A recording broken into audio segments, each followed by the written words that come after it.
Well, hello, moving ever onward, Guardians. This is, as you know, Dr. Lynn Chaucer recording for the archives for LC001 period 2012. We're talking now about Jay from The Great Gatsby, and he caught my eye when I was exploring the list and discussion boards on Goodreads.com, one of our favorites. Now, on a side note, folks, as much damage as some of our colleagues believe the internet has done to the world of literature, I believe it has made some aspects of our job easier. I know that's very, that renegade opinion of mine, but I'm a bit of a renegade, so I know you'll appreciate it. I just want us all to take into consideration the value that it has before we just disregard it entirely. I still personally think that people need to read more books, real books, the paper kind of books, that tangible feeling in your hands. But I'm also grateful that people all over the world who love literature now have places to gather and talk about it, which essentially creates millions of people able to alert us to the changes in the characters that we watch over and love. And I think it could lead to us.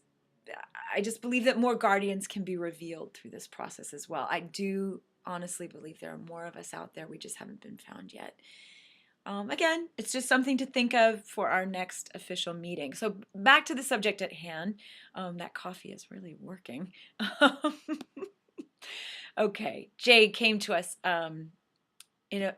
okay, Jay just came up in a very heated discussion online about whether or not he was truly a romantic figure. Now, apparently, Daisy's initial dismissal of Jay has been eating away at him, and he's now manifesting itself in anger and noticeable misogyny. Now, instead of the mysterious but outwardly light-hearted Jay that we're used to, people are now starting to see his anger at Daisy and women in general. And that's a bad place to start going. His wit and his humor are becoming more biting, and he's becoming detached from the other characters. Now, it's almost as if he's embracing the darker stories that people in the novel tell about him. It's like he's taking on, the character is taking on another character, which is really an interesting situation. Now, I think if left unchecked, it could erupt into actual violence against some of the other characters. So we really want to watch for that. While he still holds Daisy up as the ideal of womanhood, what he now sees her doing is betrayal, and it may cause him to turn his obsession into violence. Now, hopefully, I've pulled him out early enough to thwart any changes to the narrative. I feel that putting him in the group comprised mostly of women will force him to deal with this Madonna whore complex, and I